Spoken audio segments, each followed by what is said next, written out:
All right, hello guys. We are back with Lemonade War. We're gonna look at chapter 6 today. Chapter 5 was competition. That's what it's called competition.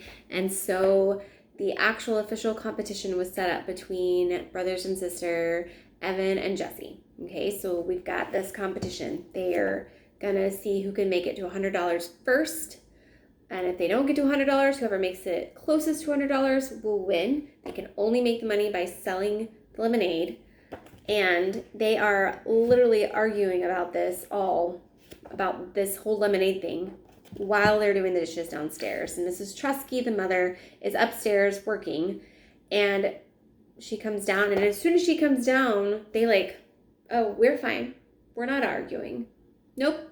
Everything's fine. Everything's great. I don't know what you're talking about. Nobody's arguing. We're fine. Now, the mom knows something is up, but she kind of goes along with it.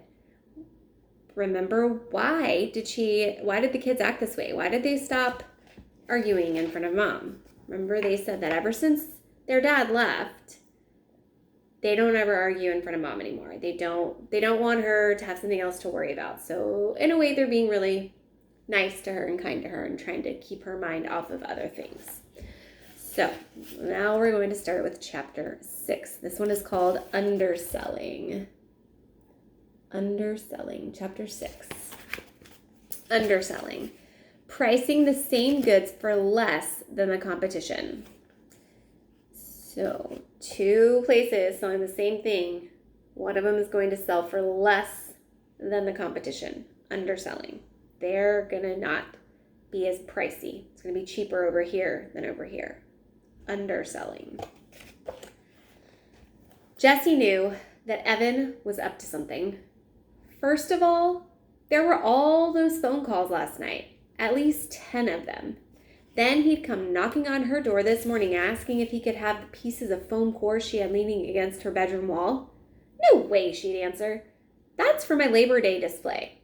Oh, give it up. Today is Thursday. The contest is on Monday, and you don't even have an idea yet, Evan said. I do too have an idea. I'm just not telling you. Jessie still didn't have a clue about her project, but she wasn't going to give Evan the satisfaction of knowing that. Then how come you haven't done anything? Evan said, pointing at the blank foam core and the bags of untouched art supplies. You're supposed to have pictures and typed up information and a big title. It's supposed to be like an actual school report. Jessie scrunched her eyes and pursed her lips in a "you're such an idiot" look. Don't worry, it's going to be great, and it's going to win first prize. And anyway, Mom bought all those supplies for me, and I'm not giving any of them to you. Jessie heard Evan mutter, "Misser," just as she slammed the door in his face. And now, 3 of Evan's friends were over, Paul, Jack, and Ryan. And all 3 of them had shown up with paper bags, and they were all in the garage making a lot of noise with a big "Keep Out" sign taped on the door. Not that Jessie would have gone in there anyway. Who cares what a bunch of boys are doing? But she wished Megan had invited her over before lunch instead of after. Jessie went into the kitchen to make a turkey sandwich. The boys had left a slimy mess of peanut butter, Doritos, and yes, sticky puddles of lemonade mix everywhere. Jessie quickly looked in the trash under the sink. There were 12 empty cans of frozen lemonade. 12! That was 96 cups worth of lemonade. 96 possible sales. Holy cow. Where had Evan gotten that lemonade? He hadn't gone to the store, and he didn't have any money anyway. Then Jessie remembered the paper bags that Paul, Ryan, and Jack had carried in. She bet the boys had all raided their freezers and brought over a stash. That didn't seem fair. She and Megan had to buy their lemonade today using the money they had made yesterday. How were they going to stay ahead of the game if the boys had free lemonade to sell? Think, Jessie, think, she whispered to herself. She could not let those boys win. By the time she finished her lunch and cleaned up her mess, she wasn't going to lift a finger to clean up the boys' mess. She had the beginning of a plan in her head. Which is why she found it doubly confusing when she knocked on Megan's screen and Carly Brownwell came to the door. Jessie'd been all ready to say, "I've got a great idea." But then there was Carly looking down at her like she was an earwig. Is Megan home?" asked Jessie. Carly didn't open the screen door as she looked right and left behind Jessie. Where's Evan?" "Huh?" said Jessie. Megan came running down the stairs, carrying bottles of nail polish. "Oh, hi, Jessie," she said, opening the door. She poked her head out and looked around. "Where's Evan?" He's at home. Why?" "Well, I thought you said he was coming," said Megan. "No, I didn't," said Jessie. "You said it would be fun to make a lemonade stand with all three of us." And I said, "Yeah, that would be fun." "So, didn't he want to?" asked Megan. "Well, I never actually asked him," said Jessie. "Oh, but I thought you were going to," said Megan. "Then you should have said, 'Hey, Jessie, ask Evan if he wants to come make a lemonade stand tomorrow.' And then I would have asked him." This was exactly what drove Jessie crazy about girls. They always said things halfway and then expected you to get the other half. And Jessie never got the other half. Carly gave Megan a look. Jessie wasn't positive what the look meant, but she was pretty sure it wasn't a nice one. That was the other thing that Jessie hated about girls. They were always giving looks that contain all kinds of strange and complicated messages. Last year in the second grade, there had been 4 girls who were always exchanging looks with one another: Becky Baker, Lorelai's son, Andrea Hennessy, and Eileen Garrett. Jessie watched them and knew that Evan was right. They talked without words. They used their eyes to pass secret messages. She also knew that they didn't like her, but only because Evan had finally explained it to her over Christmas vacation. Jessie was surprised when he told her this. They laughed so much. How could they be so mean? They were the 4 who started the club, the Wild Hot Jelly Beans Club, or as they called it, the WHJ Club. Becky was president, and she was always telling others what to do. They made signs and paper buttons and membership cards.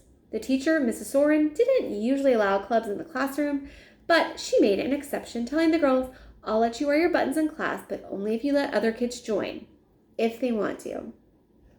By the end of the day, every kid in the class was wearing a WHJ button, even Jessie, who never belonged to a club before. It had seemed like Becky was being nice, so nice to her. "That would have been your first clue," Evan told Jessie later. Becky made buttons for Jessie and even helped tape them on her shirt. And she made a special membership card for her and even a WHJ sign that she helped Jessie glue onto her writer's workshop notebook. Jessie remembered all the girls laughing and Jessie laughing too, and all those strange looks that Becky and Lorelai and Andrea and Eileen kept flashing back and forth, like secret notes passed in class that Jessie could never read. The very next day, Mrs. Soren collected all of the buttons, gathered up all of the membership cards, and even replaced Jessie's writer's workshop notebook. "No clubs in the classroom," she said. "I made a bad choice by allowing it, even for one day." On the playground, Jessie went up to Becky. "Why is she breaking up the club?" she asked. Becky gave her a sour look.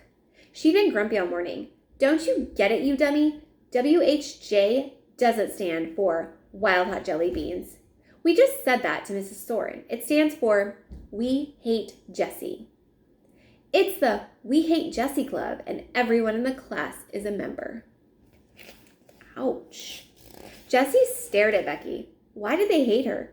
What had she ever done to them? It didn't make sense, and then Lorelai, Andrea, and Eileen had laughed, and even Becky had managed a smirky grin. "Jerks," Evan said later when Jessie told him the whole story. "They've got rocks for brains, but Jess, you gotta be on the lookout for girls like that." Standing in Megan's front hall, Jessie stared at Carly. Something inside her told her that Carly was a girl like that. "Look," said Jessie, "it doesn't matter. Evan can't come over. He's busy, and we've got to get going on our lemonade stand. I have a great idea." "Well, we don't want to do a lemonade stand," said Carly. Jessie looked at Megan. "It's just that..." Megan fiddled with bottles of nail polish in her hand the same way she'd fiddled with her band bracelets the day before. "It's kind of hot, and we did the lemonade thing yesterday, and now Carly's over, so, you know?" "You said you wanted to," said Jessie, "and I thought you liked me," she added in her head. She felt her lower lip tremble. "Not now," she shouted inside. "Don't be a big baby." Megan stood there, saying nothing, fiddling with the bottles. Then she turned to Carly. "Oh, come on, Carly. It'll be fun. We made a ton of money yesterday, and it was really fun." Carly tossed her arms, tightened her lips, and raised an eyebrow. It was amazing how high she could raise that one eyebrow. Jessie had never seen an eyebrow go that high. "Oh, come on, Carly." Carly didn't move a muscle. Well, then I guess... Megan's voice trailed off. She clicked one bottle of nail polish. I guess me and Jessie will just do the lemonade stand alone. Carly dropped her eyebrow and her arms. Whatever, she said as she walked out the door. Spend the day babysitting if you want. The screen door slammed, followed by a huge bucketful of silence. Whatever, said Megan, intimidating Carly's voice. Jessie laughed, even though she was still stinging from the babysitting remark. Thanks for doing the lemonade stand with me, she said. Are you kidding, said Megan. She is such a stuck-up jerk. I didn't even invite her over. She just rode by, and when I said that you and Evan might be coming over, she just walked right into the house. Are all of the girls in 4th grade like her? Asked Jessie. She tried to sound kind of casual. Some are and some aren't, said Megan. She sat down on the stairs and opened a bottle of sky blue nail polish. With quick, expert strokes, she started painting her toenails. Hey, that's right. You're going to be in our class this year. That's so weird. Jumping a whole grade? Yeah, a lot of people skip a grade, said Jessie. Really? I've never met one before. Here, do your toes green and then we'll be coordinated. Jessie ended up getting more polish on her toes than actually on her nails, but by the time they were done, Jessie had explained her plan for the day. Value added. See, she said, pulling up 10 bright ideas to light up your sails from the back pocket of her shorts. She turned to bright idea number 2 and pointed with her finger. Value added. Something extra, such as a special feature or an attractive packaging, added by a company to a product that makes the product more desirable in the marketplace. That means we have to give the customer something extra that they didn't expect. Anyone can go home and mix up their own batch of lemonade, right? So if we want them to buy from us, we've got to give them something extra. We add value to their lemonade. Great, said Megan. What are we going to add? Well, how about chips? And maybe pretzels. Everyone likes chips and pretzels. We'll just have a bowl on the side, and anyone who buys lemonade can have some free snacks. So we're adding value. Snacks. Yeah, except Jessie had stayed up late last night reading her mom's booklet. You know what we're really adding? Fun. That's the one thing people can't buy all by themselves. It looks like we're selling lemonade and snacks, but we're really selling fun. Fun, fun, fun. And everybody wants fun. Wow, said Megan. That's really smart. It'll be like a party. Who doesn't love a party? Jessie nodded her head. She carefully tore out the definition of value added from the booklet and put it in her lockbox. Her mother always said, some ideas are like money in the bank. An hour later, they were all set up. The lemonade stand was newly decorated with streamers and balloons. 3 bowls of snacks, Cheetos, potato chips, and pretzels were set up on top. Jessie had lugged Megan's boombox all the way downstairs, and Megan was doing the DJ thing with her CD collection. It looked like a party had somehow sprung up right in the middle of the hot concrete sidewalk. To anyone passing by, the lemonade stand shouted, "Come on over! This is where the fun is." As soon as the music had come on, customers had started drifting over. One of the moms across the street had a sprinkler in front of her yard, and soon all the kids in the neighborhood were running through the sprinkler, grabbing handfuls of Cheetos. 2 women walking their dogs stopped for a nibble and ended up staying for an hour.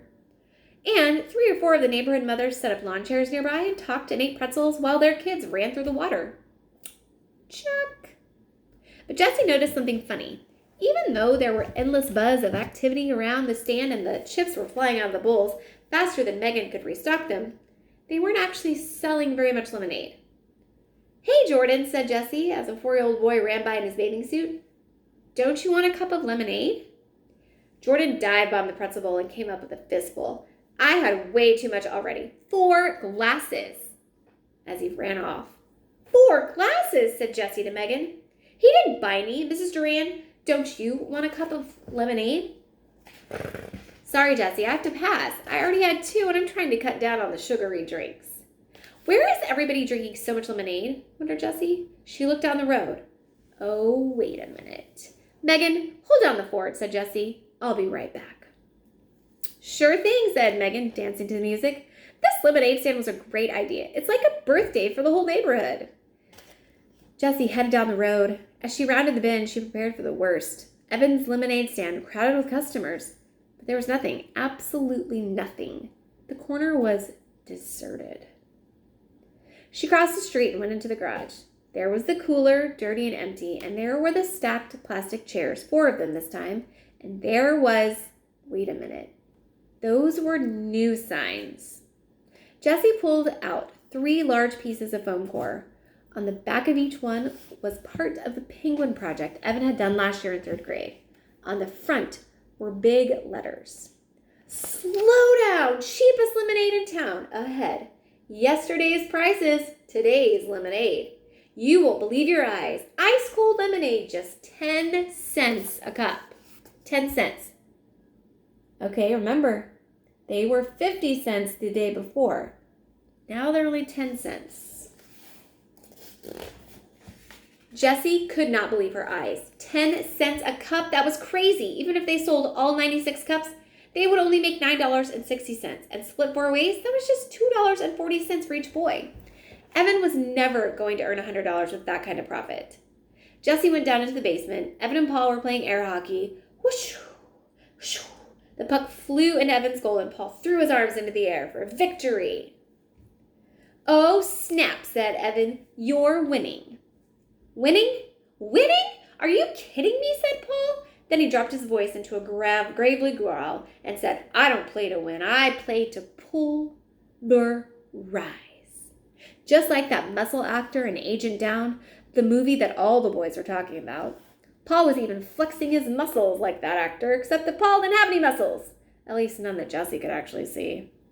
When Paul saw Jessie, he dropped his arms. Hey, he said. Paul was Jessie's favorite of Evan's friends. He always joked around with her, but in a nice way, and he never minded when Evan invited her to come along with them. Hey, said Jessie. What's up? Evan turned off the air hockey table. Nothing, he said. We were just going out. Paul dropped his hockey paddle onto the table and followed Evan into the garage.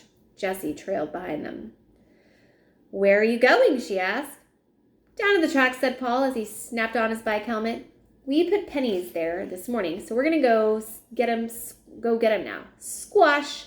You wanna? Yo! Shouted Evan. Mobby, muttered Paul. So see ya, he said to Jessie. Jessie hated this feeling of being left out. Like she wasn't wanted. Evan had never made her feel that way before, even when sometimes he did want to just be friends with his friends. He'd always say things like, Jess, we're going to just go shoot some hoops, just the 2 of us, but when we get back, we'll play Spud with you. So she knew that they were still liking her, even when he wasn't inviting her along. But this was like he hated her, like he never wanted to play with her again, and Paul was going right along with it. Jessie scowled. So you really cleaned up today at the lemonade stand, huh? Yep, we sold out, said Evan. So what'd you make, like $3, she asked. Actually, we made a ton. What was it, Paul? Oh, yeah, $45, said Paul. Jessie's mouth went slack. $45? There's no way, not at 10 cents a cup. Oh, just the little kids paid that. That's too cheap. All the grown-ups gave us more. It's such a hot day and you're working so hard. Here, take $1. Keep the change. It was crazy out. I don't think he's being very nice to her. Unreal, said Paul. They kept pushing all this money at us because they thought it was so sweet that we were selling lemonade for $0.10. We made a killing. Bright idea number 5, Jessie remembered immediately. That's called goodwill, she said, slowly picturing the exact page from her mother's booklet with a definition on it. Goodwill. An intangible but recognized asset that results from making or selling good products, having good relationships with your customers and suppliers, and being well regarded in the community. Goodwill. It's when you do something nice in business and it ends up paying you back with money, she sighed. Oh, why hadn't she thought of that? She would be sure to tear out that definition and put it in her lockbox when she got back to the lemonade stand. Well, whatever. We cleaned up, said Evan. Even so, said Jessie, trying to find some way to prove to Evan that had not had a good day selling lemonade. You had 4 people working the stand, so if you split $45 4 ways, that's only $11.25 each, which is still way more than I'm going to make today, she thought, since the whole neighborhood is already filled up on cheap lemonade. But Oh, we're not splitting, said Evan. The guy said I could keep it all. Right, said Paul. All for a good cause. That's not fair, said Jesse. Sure it is, said Evan as he got on his bike and pushed off. In case you didn't know, that's what it's like to have friends. Evan crossed the street. Ouch, said Paul. TTFN, Jess, and he followed Evan. Jesse was left standing alone in the driveway. Man, his brother and sisters, they are like brutal. I don't know about that. To see how it all plays out tomorrow. All right, guys, have a good one.